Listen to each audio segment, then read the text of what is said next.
प्यारे बच्चों, आज की क्लास में आप सबका स्वागत है। चलते हैं, जैसे कि पिछले टर्न से हम लोग पढ़ रहे थे महाकवि मार्क का प्रभात वर्णन। महाकवि मार्क का प्रभात वर्णन हम लोग पढ़ रहे थे।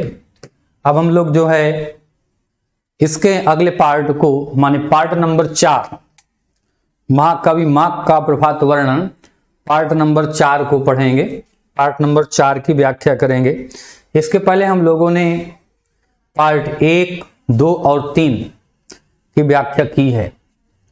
आप लोगों ने पढ़ा है, ध्यान दिया होगा निश्चित रूप से, और मुझे नहीं लगता है कि आपको कोई समस्या हो रही होगी। कोई भी समस्या नहीं हो रही होगी, अच्छी तरह से समझ में आया होगा। और जहां भी समझ में ना आए निश्चित रूप से कमेंट करिएगा। तो चलते हैं आज के कार्यक्रम को, आज की क्लास को आगे बढ़ाते हैं। पढ़ाते हुए कहें, अंधकार गया, रात गई, प्रातःकालीन संध्या भी गई। क्या हो गया भाई? सूर्योदय हो गया, अंधकार चला गया। जैसे ही सूर्य उदित होगा अंधकार का जाना स्वाभाविक है। अब प्रातःकालीन संध्या, प्रातःकालीन संध्या का मतलब सूर्य और चंद्रमा के जो क्या है, एक दूसरे के अस्तित्व आने और मिटने का जो समय है वो समाप्त हो गया। चंद्रमा अस्ताचल को चला गया है और सूर्य क्या हो गया है भाई? उदित हो गया है। सूर्य का प्रभाव आसमान में दिखाई देने लगा है। विपक्षी दल का मतलब क्या होता है? तारों का अथवा चंद्रमा का या चंद्रमा के कारण जिनका अस्तित्व रहता है वह अस्तित्व समाप्त हो गया है। पैर उखड़ गए हैं। तब रास्ता साफ देख। रास्ता कैसा है? स्वच्छ है। वासर विधाता माने सूर्य, वासर माने दिन, विधाता माने सूर्य का विधान करने वाले, सूर्य के दिन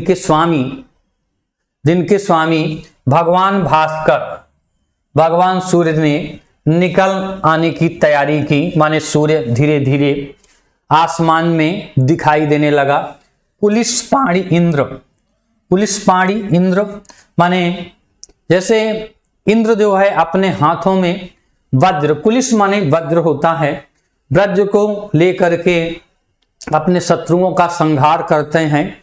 ठीक उसी प्रकार से सूर्य भी अपने तेजस्वी प्रभाव से क्या कर दिया भाई? पूर्व दिशा में नए सोने के एक उनकी पीली किरणें समूह में छा गया।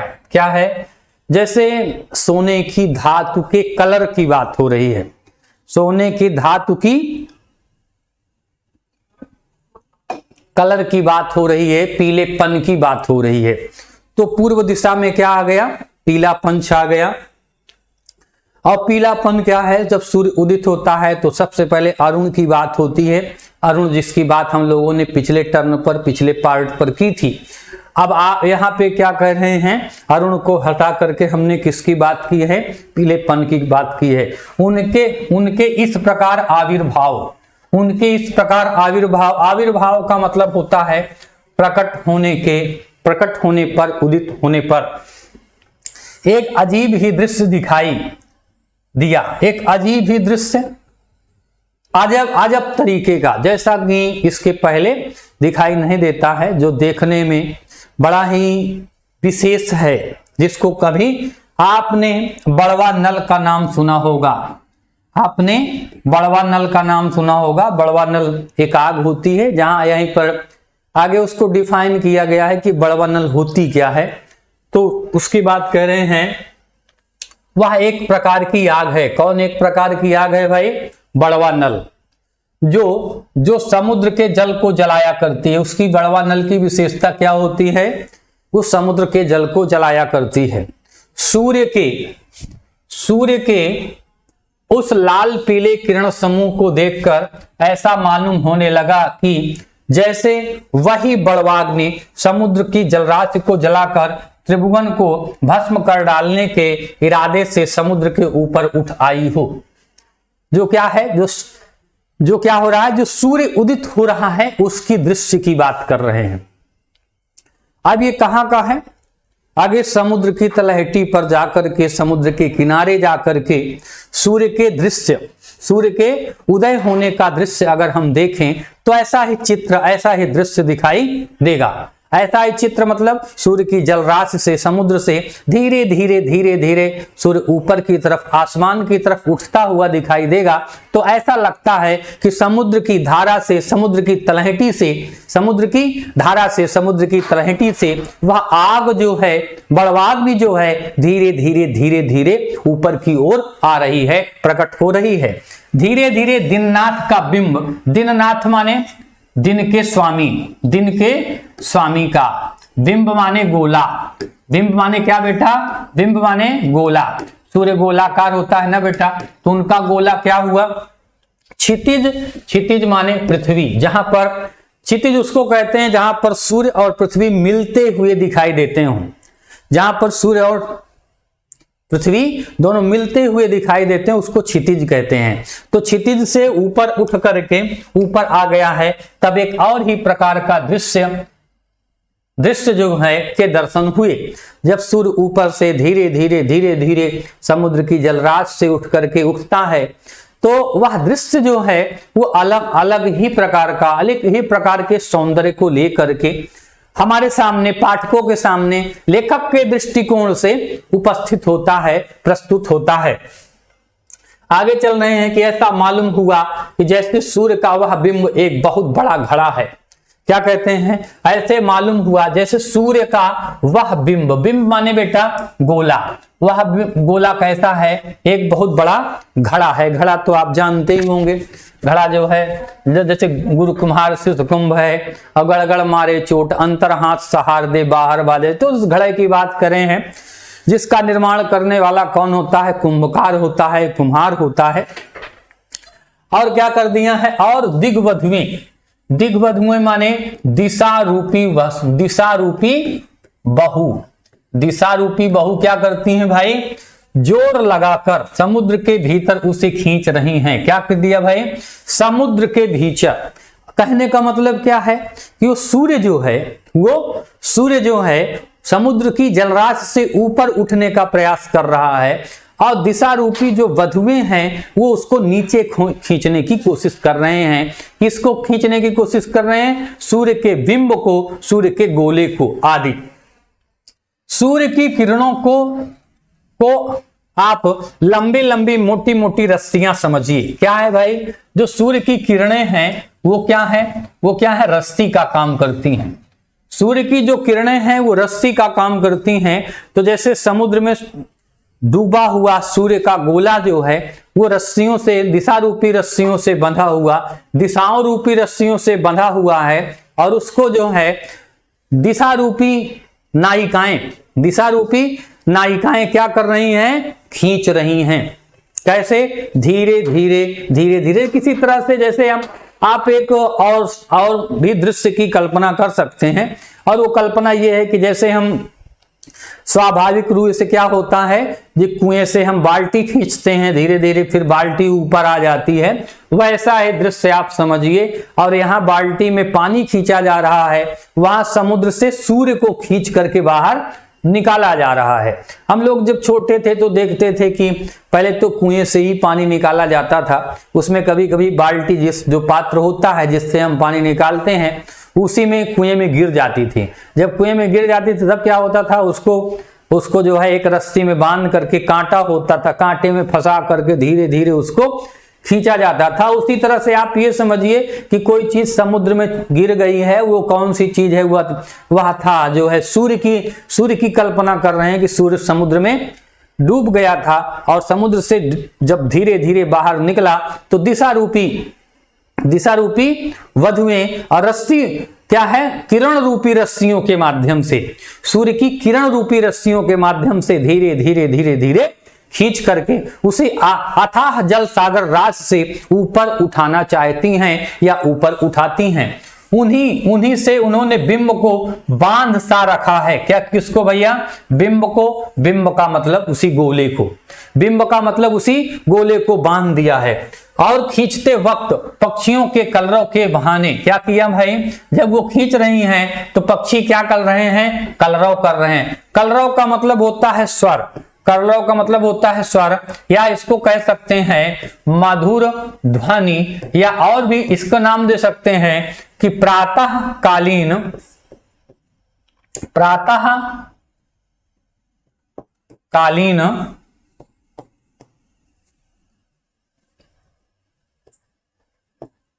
पक्षियों का स्वर। जब जैसे सुबह होती है तो पक्षी कलरव करते हैं, जब सूर्य की किरणें उठती हैं, और किरणों के उदित होते ही, सूर्य के उदित होते ही क्या है? सब पक्षी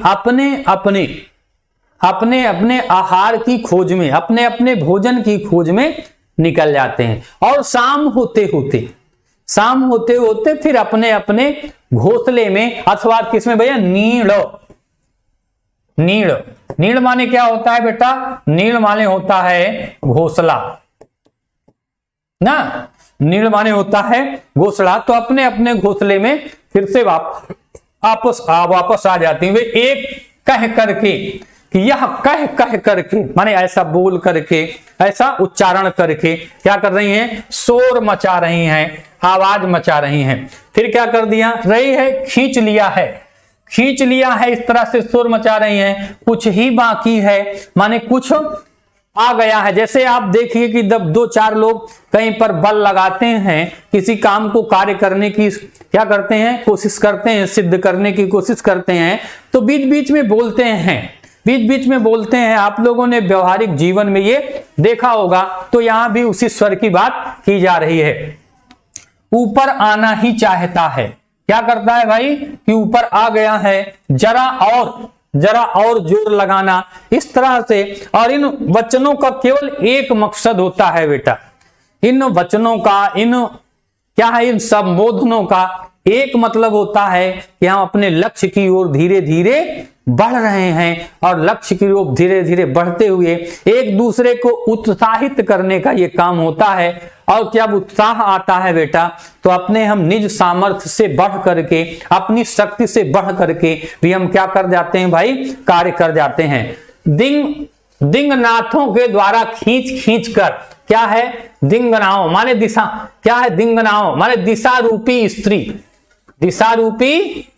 स्त्री के द्वारा, अर्थात कौन? पूरब पश्चिम उत्तर दक्षिण दिशा की बात कर रहे हैं। और दिशा एक नायिका की तरह है कि द्वारा खींच लिया है कहकर, क्या है? जोर लगा करके धीरे धीरे। जैसे अब मैंने आपको बताया कि कुएं से हम क्या करते हैं, जब पानी निकालते तो रस्सी को धीरे धीरे बड़ी, तो कहते हैं तरह सागर की सलिल राशि से, सागर माने समुद्र की, सलिल माने समुद्र, राशि माने खजाना।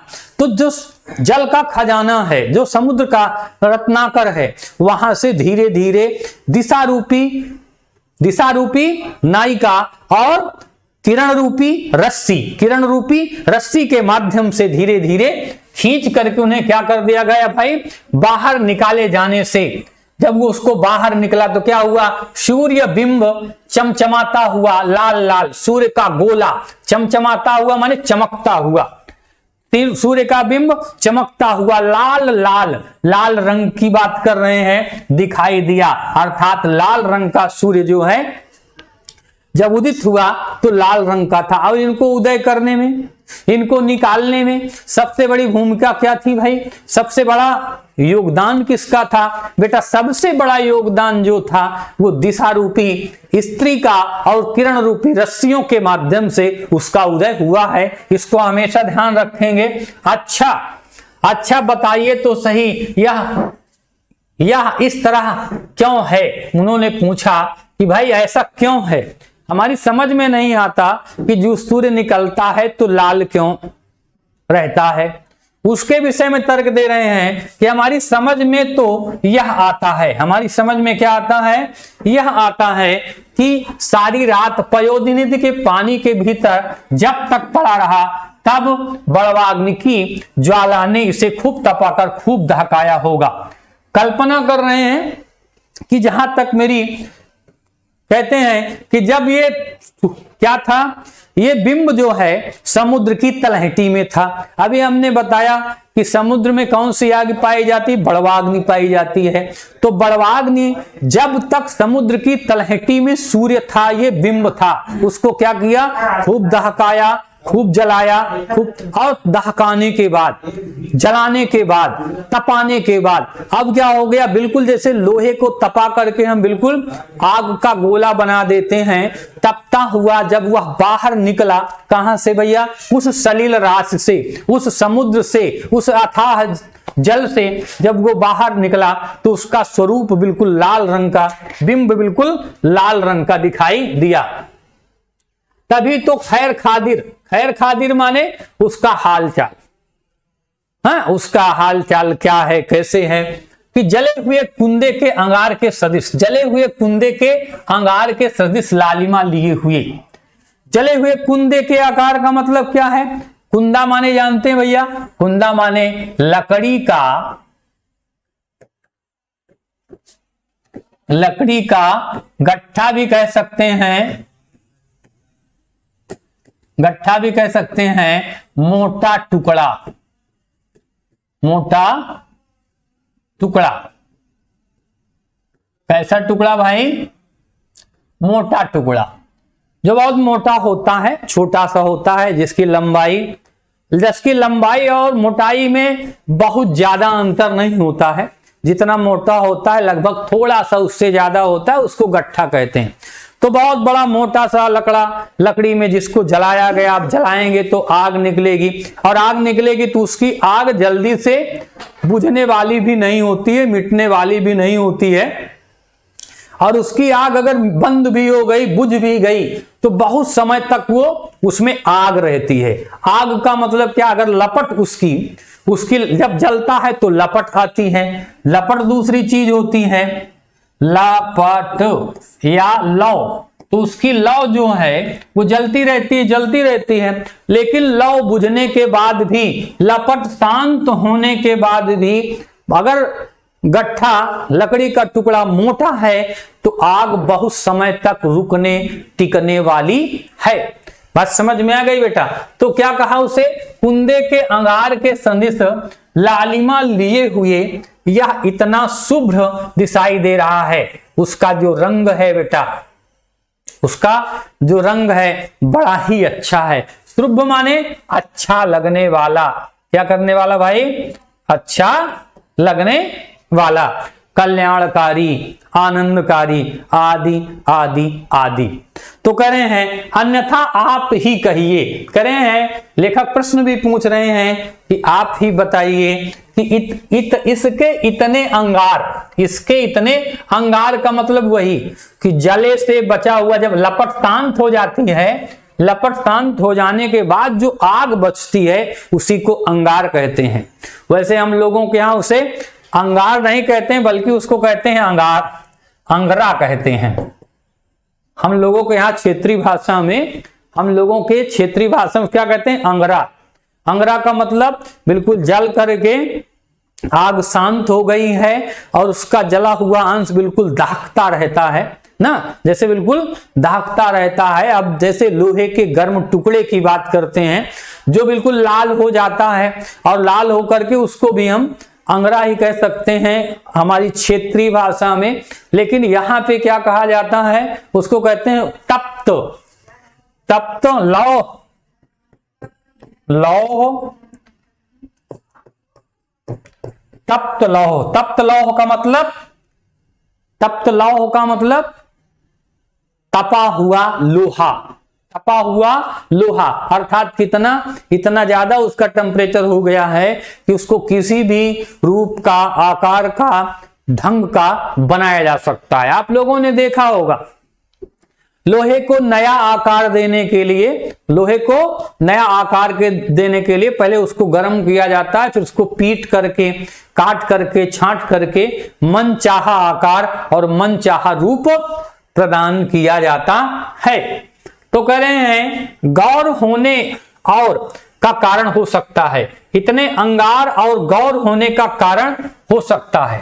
कहते हैं उस क्या है जो उसको तपाया गया है, वही एक कारण हो सकता है जिसके कारण इसकी सुंदरता, इसकी सुषमा, इसकी शोभा क्या हो भाई, अलग से दिखाई देती हो। यह अपने सौंदर्य को, इसके सौंदर्य का कारण क्या है, इसके सौंदर्य का कारण है इसको दहकाया जाना, इसको चमकाया जाना, इसको बताया जाना, इसको सौंदर्य से परिपूर्ण बनाना। ठीक है, कहीं पे किसी को कोई दिक्कत हो तो बताइए, कहीं पे किसी को कोई दिक्कत होगी तो क्या करेंगे भाई, जाएंगे कमेंट बॉक्स में, वहां लिखेंगे। इसके पहले के जो क्या रहे हैं पार्ट रहे हैं, पार्ट 3 तक हम लोगों ने पढ़ा है। मुझे नहीं लगता है कि कहीं भी किसी को किसी तरह की कोई प्रॉब्लम हुई होगी। आज हम लोग चलते हैं फिर से। अब इसमें से यहां पे देखिए हम क्या कर रहे हैं, पूरे एक प्रकार से देखते हैं कि एक ऐसा तो दृश्य बनता है, क्या, सूर्य के लाल का। तो सूर्य के लाल दृश्य के, उदित दृश्य के, सूर्य के उदित दृश्य के और सूर्य के लाल दृश्य का कारण क्या है, वो कारण ये मान रहे हैं पाठक, उनकी सोच ये है, उनकी कल्पना ये है, वो ये सोचते हैं कि जैसे क्या हो जाता है, जैसे आग को तपा करके, लोहे को आग में तपा करके हम क्या करते हैं, उसको लाल रंग का बिंब के रूप में परिवर्तित कर देते हैं। ठीक उसी प्रकार से उनकी सोच ये है कि जिस प्रकार से लोहे को तपा करके लाल रंग का बनाया जाता है, और जैसा कि मैंने अभी आपको बताया कि सूर्य कहां से उदित होते हुए दिखाई देता है भाई, सूर्य कहां से उदित होते हुए दिखाई देता है, और वो दिखाई देता है समुद्र से उदित होते हुए दिखाई देता है। और जब समुद्र से उदित होते दिखाई देगा तो आप जब धीरे धीरे ऊपर की तरफ बढ़ता है, तो मैंने आपको बताया कि अगर समुद्र के किनारे या जल के किनारे आप जाएंगे तो दिखेगा कि सूर्य जैसे यहीं से उगता हुआ, या नदी के किनारे भी देखिए, देन कोई भी नदी हो, गंगा, यमुना, जो भी नदी है, अगर उसके सामने वहां से आप जब देखेंगे तो ऐसा लगेगा कि नदी से ही ये सूर्य उदित हो रहा है। ऐसा प्राकृतिक दृश्य बनता है। और जब प्राकृतिक दृश्य बनता है, अब क्या हो गया, किरणें आ गई, किरणें हो गई, और ये कहते हैं समुद्र से उठा। तो वहां पे बात हुई बड़वाग्नि की। बड़वाग्नि क्या करती है, जो समुद्र के जल को जलाया करती है, समुद्र के जल में वह आग का काम करती है। अब जब ये समुद्र के जल में था, सूर्य वहां से उदित होता हुआ दिखाई देता है। अब था कि नहीं था ये यहां लिखा नहीं है, लेकिन यह दिखा है कि वहां से निकल रहा है। अरे भैया, जो जहां होगा वहीं से तो निकलेगा। और जब निकल रहा है, लाल रंग का है, और क्या हुआ, दिशा रूपी किसने, दिशा रूपी दिग्वधुओं ने उसको खींच खांच के ऊपर किया। पहले धीरे धीरे सूर्य उदय होता है। आप जिसने सूर्य उदय का दृश्य देखा हो, कभी सूर्योदय का दृश्य जिसने देखा और ध्यान से देखा हो, उसे ही यह कल्पना अच्छी प्रकार से समझ में आने वाली है। यह वर्णन अपने आप समझ में आ जाने वाला है। अब यहाँ पे जो लिखा है, केवल इसी को पढ़ करके अगर हम सोचने समझने की और अर्थ को जानने का प्रयास करेंगे तो हमारे लिए समस्या हो सकती है। आज पढ़ने के बाद समझने के बाद आप लोग कल का जो प्रातः काल का दृश्य होगा, जो सूर्योदय होगा, अगर बादल न घिरे हो तो सूर्योदय के दृश्य को जरूर देखिएगा। और सूर्योदय के दृश्य को देखना चाहिए। देखने के पीछे कई कारण है, आध्यात्मिक कारण है और भौतिक कारण है और मनुष्य के जीवन से संबंधित से। अभी देखिए, सूर्य नमस्कार क्यों किया जाता है और सूर्य नमस्कार कब किया जाता है? सूर्य नमस्कार कब किया? सूर्योदय के समय किया जाता है। 8 मुद्राएं होती हैं, तो इन मुद्राओं में हम प्रातःकालीन सूर्य की वंदना क्यों करते हैं और सूर्य की वंदना करने के पीछे कारण क्या है, उसको नमस्कार करने के पीछे कारण क्या है? कारण केवल इतना है बेटा, कारण केवल इतना है कि जो उसकी ऊर्जा है, जो उसका प्रातःकालीन दृश्य है, वो हमें क्या करता है? हमारे मन में, हमारे तन में, हमारे हृदय में, हमारे आत्मा में ऊर्जा का संचार कराने वाला है। तो ये दिग्वधुएं क्या करती हैं भाई? दिग्वधुएं जोर लगा करके समुद्र के भीतर से उसे खींच रही हैं। समुद्र के भीतर है, समुद्र के भीतर सूर्य है, ऐसा लगता है, रहता नहीं है। नहीं कह दो कि सर क्या पढ़ा रहे हैं। समुद्र के जब समुद्र से निकल रहा है तो स्वाभाविक सी बात है कि ऐसा लगता है कि समुद्र के अंदर जो है ये क्या है? सूर्य है। और जब निकल रहा है दिशा रूपी रस्सियों के माध्यम से, दिशा रूपी रस्सी हो गई। अब दिशा कौन है? वधुएं हैं। रस्सी कौन है? किरणें हैं। तो किरणों के माध्यम से, जैसे मैंने अभी थोड़ी देर पहले एक बार आपको बता चुका हूं कि जैसे क्या होता है कि जैसे कुएं से जब हम रस्सी के माध्यम से पानी बाहर निकालते हैं तो धीरे धीरे खींचते हैं आसानी से, ठीक उसी प्रकार से दिशा रूपी स्त्री। अब देखिए कौन सी दिशा रूपी स्त्री? क्योंकि पूर्व कहां से भैया? पूर्व से उदित होता है सूर्य। सूर्य कहां से उदित होता है? पूर्व से। तो कौन खींचेगा भाई? पश्चिम से खींचा जा सकता है। जब पश्चिम से खींचेंगे तो पूर्व दिशा की तरफ रस्सी रोज बंधी होगी तो पश्चिम से खींचेंगे तभी तो वो आएगी। अब पश्चिम की रस्सी पश्चिम से तो नहीं खींची जा सकती। अगर पश्चिम से खींचेंगे तो क्या हो जाएगा? पूर्व से खींचेंगे तो पूर्व की तरफ बढ़ेगी, पश्चिम से खींचेंगे तो पश्चिम की तरफ बढ़ेगी। अब चूंकि सूर्य को पश्चिम दिशा से खींच करके धीरे धीरे आसमान के मध्य में जाकर के, और ये पश्चिम दिशा से खींचा ही जाता रहता लगातार जब तक सूर्यास्त नहीं हो जाता है। ठीक है जी। सूर्य की किरणों को आप अभी कल्पना है कि लंबी लंबी मोटी मोटी रस्सियां समझिए। अगर समझ रहे हैं ना मेरी बात को? अगर कहीं भी दिक्कत होगी तो बताएंगे यार।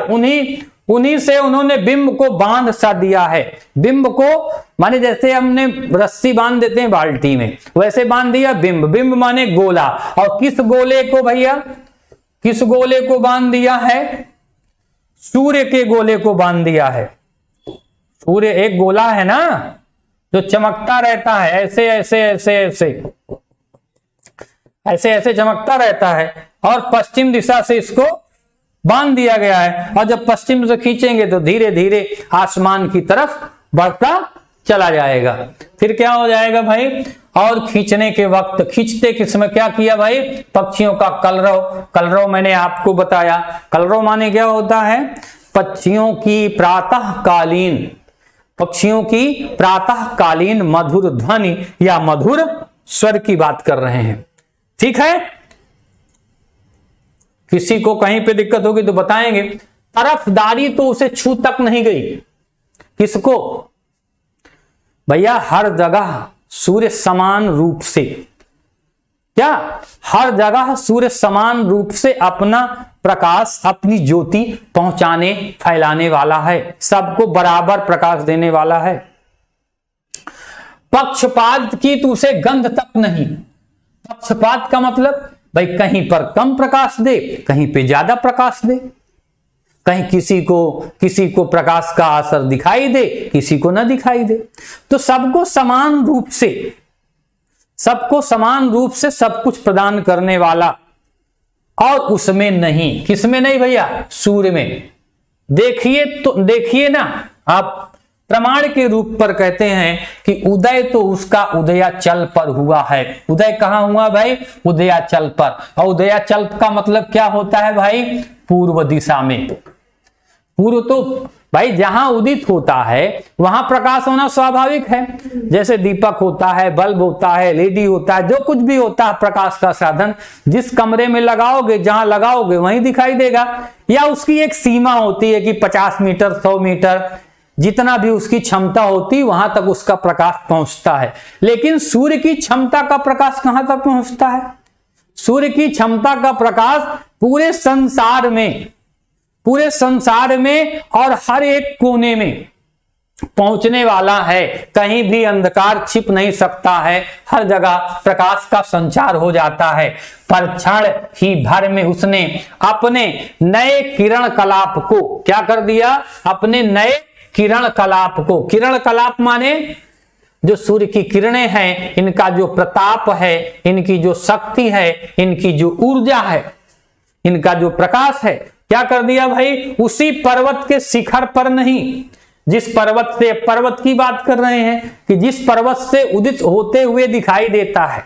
जैसे अभी मैंने आपको बताया कि नदी के किनारे आप रहेंगे तो नदी से उगता हुआ दिखाई देता है, समुद्र के किनारे रहेंगे तो समुद्र से उदित होता दिखाई देता है। अब क्या है, अगर पर्वत पर जाएंगे भैया तो पर्वत से भी उदित होते हुए दिखाई देगा,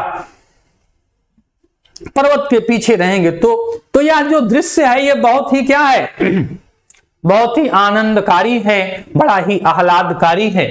प्रत्युत सभी पर्वतों के, इतना ही नहीं, प्रत्युत माने बल्कि फिर क्या किया, एक ही पर्वत से नहीं, सब पर्वत पर जहां जहां अंधकार छाया हुआ था, जहां जहां रात की कालिमा थी, वहां वहां से अंधकार को भगाया, अंधकार को भगाया, दूर किया। फिर क्या कर दिया, शिखरों पर फैलाकर उन सब की शोभा बढ़ा दी। शिखर माने भैया पहाड़ पर्वत, शिखर माने पहाड़ या पर्वत पर क्या किया, सूर्य का प्रकाश, सूर्य का प्रकाश हर एक पर्वत पर पहुंच गया, नदी पर पहुंच गया, समतल पर पहुंच गया, घर पर पहुंच गया, जहां भी, मैंने पूरे बताया ना कि पूरे ब्रह्मांड पर, ब्रह्मांड का मतलब हर ग्रह पर, जितने भी आप लोगों ने ये पढ़ा होगा कि चंद्रमा किसके प्रकाश से प्रकाशित होता है, चंद्रमा किसके प्रकाश से प्रकाशित होता है बेटा, तो आप इसका उत्तर पाएंगे कि चंद्रमा का कोई प्रकाश नहीं है बेटा, चंद्रमा सूर्य के प्रकाश से प्रकाशित होता है।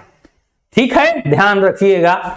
अगर आगे चलते हैं, कह रहे हैं कि उसकी इस उदारता के कारण, उसकी उदारता क्या है भैया, हर सबका कल्याण करना, सबका साथ सबका विकास, सबका साथ सबका विकास सूर्य कर रहा है। हर जगह जहां भी अंधकार है वहां से हटाया, वहां पर प्रकाश का संचार किया। कहते हैं इस समय ऐसा मालूम हो रहा है, कैसा मालूम हो रहा है भैया, कि जैसे उदाहरण बता रहे हैं कि भूधरों ने अपने सिधर, अपने मस्तकों पर दोपहरिया के लाल लाल फूलों के मुकुट धारण कर लिए हों।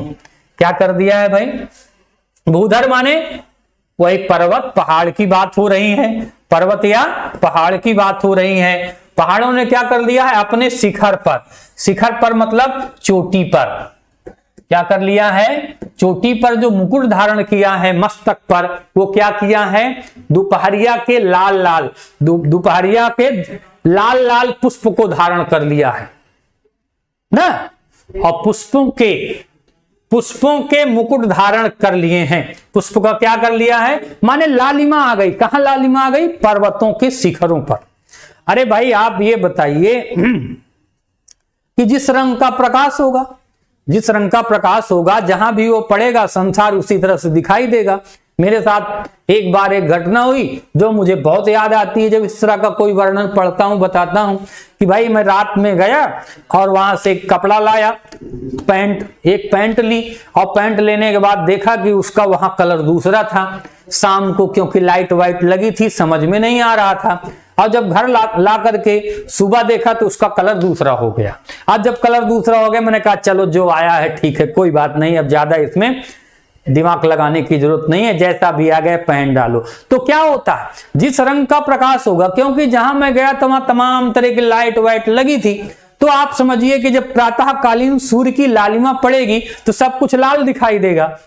तो संदेह होना स्वाभाविक है, संदेह होना स्वाभाविक है। फिर क्या कर दिया है, सच है उदारशील सज्जन अपने चारु चरित्रों से, उदारशील सज्जन माने जो उदार होते हैं और शालीनता के गुण से युक्त होते हैं, अपने चारु चरित्रों से, अपने सुंदर आचरण से। किससे बेटा, अपने सुंदर आचरण से। क्या करते हैं कि अपने ही उदय देश को नहीं, अर्थात जहां पर वो उत्पन्न हुए हैं, वहां नहीं बल्कि अन्य देशों को भी आयापित करते हैं। अर्थात क्या होता है, उनका प्रभाव, उनका उदय स्थान, उनका यश केवल किसी सीमा में बंधा नहीं रहता है, बल्कि क्या होता है, उनका ऐसा प्रभाव होता है, उनका ऐसा असर होता है कि वो उनका प्रभाव किसी सीमा में बांधा ही नहीं जा सकता है। उदाहरण के लिए अगर एक महापुरुष की नाम हम लोग लेते हैं कि महात्मा गांधी का, तो महात्मा गांधी का जो सिद्धांत है, अहिंसा का सिद्धांत, आज संपूर्ण संसार में व्याप्त हो गया है। वो किसी देश की सीमा में बंधे नहीं हैं। उसीलिए क्यों कि वो क्या कहते हैं, हमारे हिसाब से भाई कि सज्जन व्यक्ति थे, आज भले ही हम कुछ भी कहें लेकिन उन्हें ऐसे ही राष्ट्रपिता नहीं कहा जाता है। चंद्रशेखर आजाद को कहते हैं, या किसी भी ऐसे यशस्वी महापुरुष को जिसको संसार ने जाना, विवेकानंद को कहते हैं, उनको भी हम कह सकते हैं कि अपने आचरण से, अपने प्रभाव से, अपने व्यक्तित्व से, अपने धाक से क्या कर दिया है, संपूर्ण संसार में अपना डंका बजाया है, अपनी उपस्थिति दर्ज कराई है। मुझे विश्वास है भाई कि आप लोगों को कहीं पर कोई प्रॉब्लम नहीं होगी, समझ में आ रहा होगा। हाँ, अगर कहीं पे भी प्रॉब्लम होती है बेटा तो उसको कमेंट बॉक्स में जाएंगे, लिखेंगे, बताएंगे, और इसी तरह से हम लोगों के साथ जुड़े रहेंगे, पढ़ते रहेंगे, साथियों तो भेजते रहेंगे। आज की क्लास